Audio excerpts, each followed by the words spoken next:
Hi, it is Joe Mazumdar of Exploration Insights. I'm at the PDAC 2026 edition of the Metals Investment Forum, and right now with me is Heye Daun, CEO of Koryx Copper.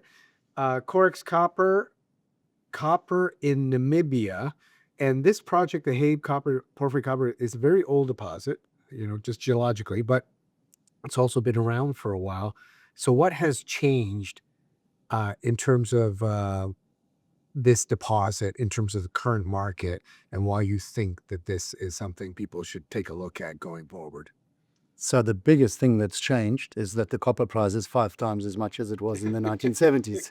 And that is really the biggest factor of When Rio Tinto, when they had it. So reminding you, Rio Tinto drilled it in the 70s.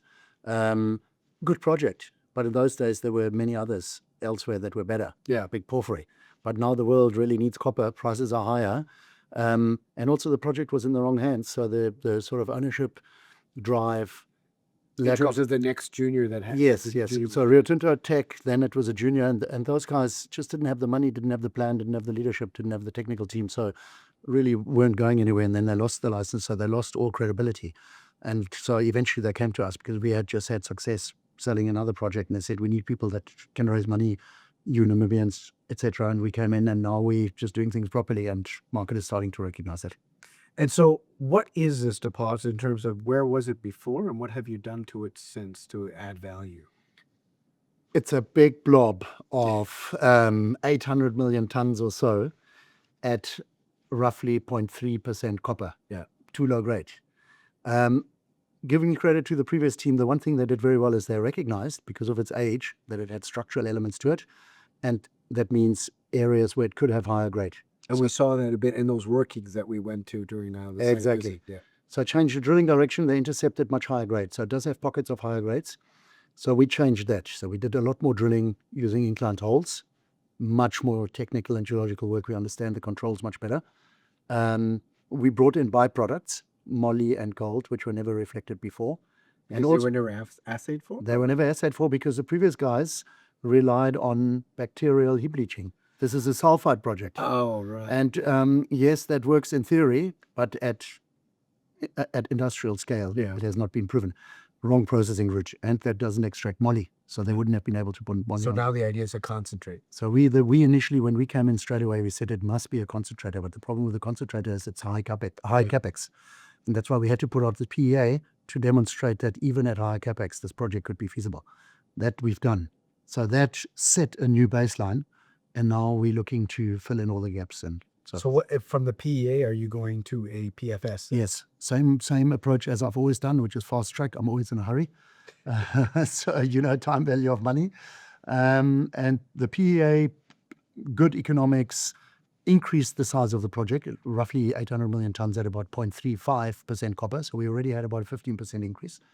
And now looking to increase that a bit more. And the PEA, we do honest PEAs. So the PEA numbers we put out there are good, and they accurately describe the scope of the project. We're still enhancing a little bit here and there. So what would the size be? Or what we talking? We're talking 36 million tons per annum. For those of you who vote per hour, it's about 4,000 tons per hour. Yeah. It's a big project. Yeah. It's not a BHP Rio Tinto project, but it's a first quantum. It's a high quality tier 2 project. Right. Or you could let copper production 100,000 tons per annum. By the way, that's a big number, because if you look at the independently owned projects out there, copper projects, there aren't many at that production rate. If you look at those porphyry operators in the Andes that are all running around, most of them are 50, 70,000 tons per annum. There's one Solaris, 165,000. Ecuador. Yeah, but $2 billion market value. Yeah. Similar numbers to ours. So that's why I'm saying we're substantially undervalued, and we've got a very credible project. Yeah, well, you're talking depth as well, underground development. For sure.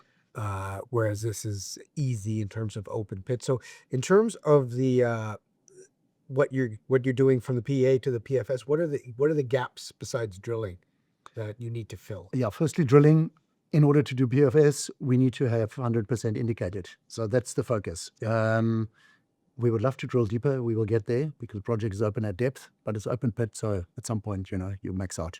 So apart from drilling, of course, infrastructure is a major question, water and power.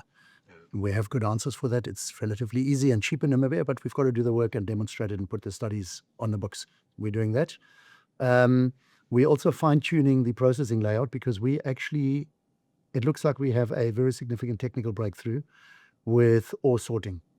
I know it's got its skeptics, but the reality is, firstly, technology has improved a lot. Secondly, for greenfield sites, if you plan it into the process flow sheet from the outset, chances of it working is much higher. And we are having excellent ore sorting results. The net effect of ore sorting is that it's a way of upgrading the grade. Great. Yeah. And it looks like it's going to be a game changer for this project. Are you doing it on crushed ore? Yes, on secondary crushing, you get two types of ore sorting: bulk ore sorting, fine particle sorting. Bulk ore sorting works at great volume, but less discriminating, less accurate, lose more copper. Right. Fine particle sorting, much more discriminating, you lose less copper, but more difficult to do at volume. Need lots of machines, etc. But more complicated technically. We're doing fine ore sorting. And this is what you might propose in the feasibility. It's definitely going to be in it. It will be in the feasibility. I just can't give you the numbers because the results, we're waiting for the final results, but I can tell you it's looking very good. It will hopefully get us to north of 0.4% copper processed. Right. And that's a game changer. That's the head grade for the mill. Exactly. Right. And you look at the Lumwana expansion in Zambia, Stop. they're running at 0.45. They're running at these sort of grades. With the Namibia Magic, which is low cost, I'm convinced that we will be the ones that will finally bring the Heye project to surface. And a lot of the stuff in Chile and other places have a lot of arsenic in them in terms of the concentrate. Yes. This will not be one of those. Yes. And so there's another great anecdotal validation I can give you, which is that the big off-takers are all talking to us. They were the first ones to realize that this project was for real because it's a clean concentrate and it's volume, big volumes. They need clean concentrates to blend. Yeah. So there's big demand from Glencore, Sumitomo, Mitsui, all the guys. They're all talking to us. Of course, we're not going to do a deal with them anytime soon, but it's helping us understand the lay of the land in terms of copper concentrate marketing, etc. So a lot of interest in the project. So I know you recently raised funds. And so what are you funded to do now going on for the next 12, maybe 24 months? Yeah, so we raised $50 million in January. We still had 20 in the bank. So we've got about 65. We're going to, talking Canadian, we're going to spend about 35 million Canadian this year on drilling, studies, etc. And so Just in the next 12 months. Next 12 months, yeah. We got 12 rigs. 12 rigs? 12 rigs, Okay, yes. wow. Yeah, no, the critical path is the This drilling. is the indicated. Yes, exactly. So we've got enough to last us probably almost to the completion of a DFS, so through next year. We have enough to last us to the end of next year. But of course, we would never operate on fumes, and so at the right time, one could do. So besides, let's say, an updated resource, what other catalysts could, like from the technical studies that you're doing to get to your feasibility studies? So the imminent one is mineral resource update next few weeks, because the PEA was done on the old resource. So and that mineral resource Would update. that be a lock then for the PF? No, it won't be a lock because we're just putting it out. It's a good question. We should actually just wait for the PFS. But we promised the market we would put it out, so we've got to put it out.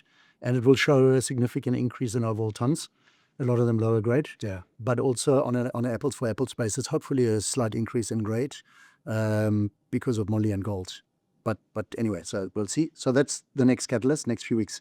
And then the big one, of course, is PFS at the end of this year, before the end of this year. And then first half of next year, hopefully progress with permitting. We've got environmental approval, mining license, all in the pipeline. And yeah, those are the main catalysts. Of course, ongoing drill results and so forth.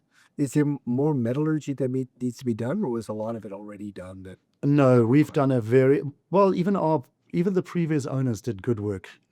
We did a very comprehensive metallurgical test work program, which we haven't published too much about. All of that will be reflected in the PFS. But yeah, I mean, post PFS, you would do variability analysis, which is just ongoing preparation for the definitive study.